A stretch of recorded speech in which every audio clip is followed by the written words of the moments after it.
अच्छा बच्चों, आज हम पढ़ेंगे रैदास के पद। संत रैदास कबीर के समकालीन थे और काशी के निवासी थे। उनका जन्म 1388 ईस्वी में और मृत्यु 1518 में हुई। यह माना जाता है कि वे 15वीं सदी में विद्यमान थे। वे उच्च कोटि के संत थे। उनकी अपार लोकप्रियता, विलक्षण ज्ञान और व्यापक प्रभाव के बारे में अनेक बातें प्रचलित है। संत रैदास उत्कृष्ट साधना, जीवन शैली, सदाचरण के कारण आज भी भारतीय धर्म साधना के इतिहास में श्रद्धा के साथ याद किए जाते हैं। उनके काव्य में गुरु भक्ति, नाम स्मरण, प्रेम, कर्तव्य पालन तथा सत्संग का महत्व मिलता है। रैदास की रचनाओं की मूल भाषा ब्रज तथा कहीं कहीं अवधी, राजस्थानी आदि का पुट भी उसमें देखने को मिलता है। रैदास के पदों और साखियों की रचना की है। उनके पद गुरु ग्रंथ साहिब में संग्रहित हैं। रैदास की वाणी, रैदास के पद नाम से उनकी वाणी के अनेक संग्रह तैयार किए गए, परंतु रैदास की रचनाओं का पूरा प्रमाणित संग्रह अभी तक उपलब्ध नहीं है। आइए अब रैदास के पद पढ़ते हैं। अब कैसे छूटे राम नाम रट लागी, प्रभु जी तुम चंदन हम पानी, जाकी अंग अंग बास समानी, प्रभु जी तुम घन बन हम मोरा, जैसे चितवत चंद चकोरा, प्रभु जी तुम दीपक हम बाती, जाकी ज्योति बरे दिन राती, प्रभु जी तुम मोती हम धागा, जैसे सोने मिलत सुहागा, प्रभु जी तुम स्वामी हम दासा, ऐसी भक्ति करे रैदासा। तो इस पद के अंदर कवि रैदास जी ने बताया है कि प्रभु बाहर कहीं नहीं बल्कि मनुष्य के अपने अंतःकरण के अंदर विद्यमान रहता है। वह हर हाल में, हर काल में उसे श्रेष्ठ और सर्वगुण संपन्न मानते हैं। इसलिए तो कवि को उन जैसा बनने की प्रेरणा मिलती रहती है। आइए अब इस पद के कठिन शब्दों के अर्थ देखते हैं। जाकी जिसकी, बांस खुशबू, घन बादल, मोरा मोर, चितवत देखता है, चकोरा चकोर पक्षी, बाती बत्ती, सोनई सोना, सुहागा वह पदार्थ जिससे सोने को शुद्ध किया जाता है, दासा दास। आइए अब इसके व्याख्या को करने का प्रयत्न करते हैं। इसमें कवि रैदास जी कहते हैं कि हे प्रभु, मुझे आपका नाम रटने की ऐसी आदत हो गई है कि जो अब किसी भी तरह से छूटती नहीं है। आप चंदन हैं तो मैं साधारण जल हूँ जो चंदन के मेल से सुगंधित हो गया है। हे ईश्वर, आप ऐसे घने काले बादल के समान हैं जिसके दर्शन करके मेरा मन मोर नाचने लगता है। जिस तरह चकोर पक्षी चंद्रमा को देखकर प्रसन्न होता है, उसी प्रकार मैं भी आपको निहारकर प्रसन्न होता हूँ। आप ऐसे दीपक हैं जिसकी ज्योति दिन रात जलती रहती है। मैं समय को धन्य मानता हूँ क्योंकि मैं उस दीपक की बाती हूँ।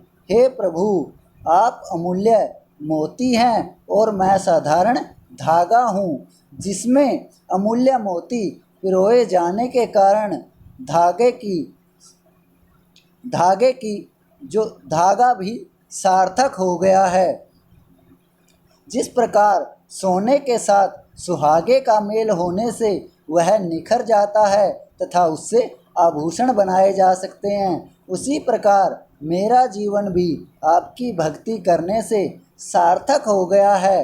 हे प्रभु, आप मेरे स्वामी हैं और मैं आपके चरणों का तुच्छ दास हूँ।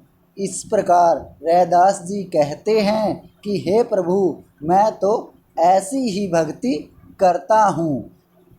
इस प्रकार पहले पद के भावार्थ के बाद आइए अब दूसरा पद करते हैं।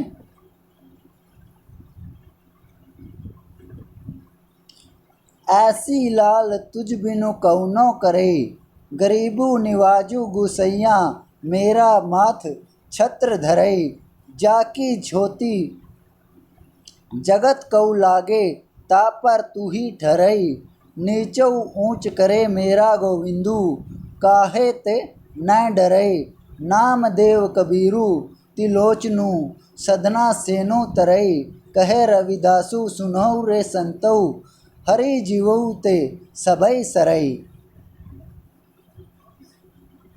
अब इस दूसरे पद में कवि ने भगवान की अपार उदारता, कृपा और उनके मर्मदर्शी स्वभाव का वर्णन किया है। आइए अब इस पद के कठिन शब्दों के अर्थ करते हैं। लाल स्वामी, कौनो कौन, गरीब निवाजू गरीबों और दुखियों का हित करने वाला, गोसैया गोसाई, छत्र मुक्त, छोती छुआछूत, ठरई दर्वित होता है, तरई तर गए, संतऊ संत जन, हरि जीवऊ प्रभु, सबे सरई सब कुछ संभव होता है। आइए अब इस पद के भावार्थ को जानते हैं। कवि रैदास कहते हैं कि हे प्रभु, मुझे आपका नाम रटने की ऐसी आदत पड़ गई है जो अब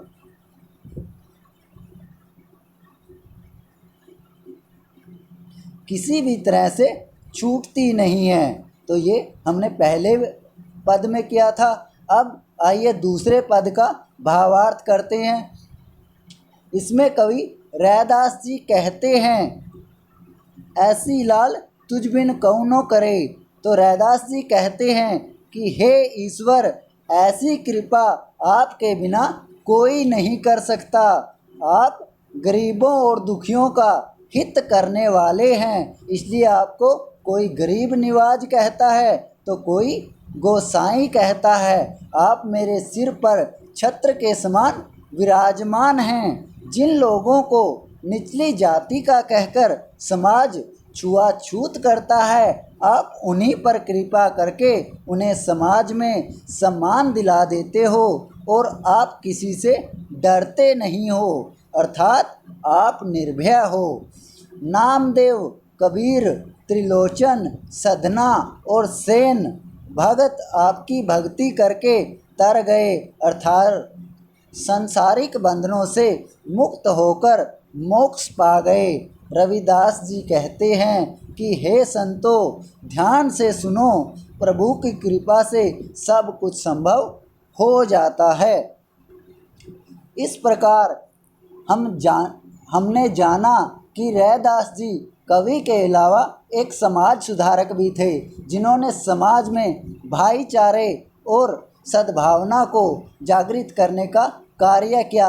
साथ ही समाज की कुरीतियों को पर भी कटाक्ष करने से वो नहीं चूके और वो ऐसा एक आदर्श समाज स्थापित करना चाहते थे जिसमें सबको समानता का अवसर प्रदान हो।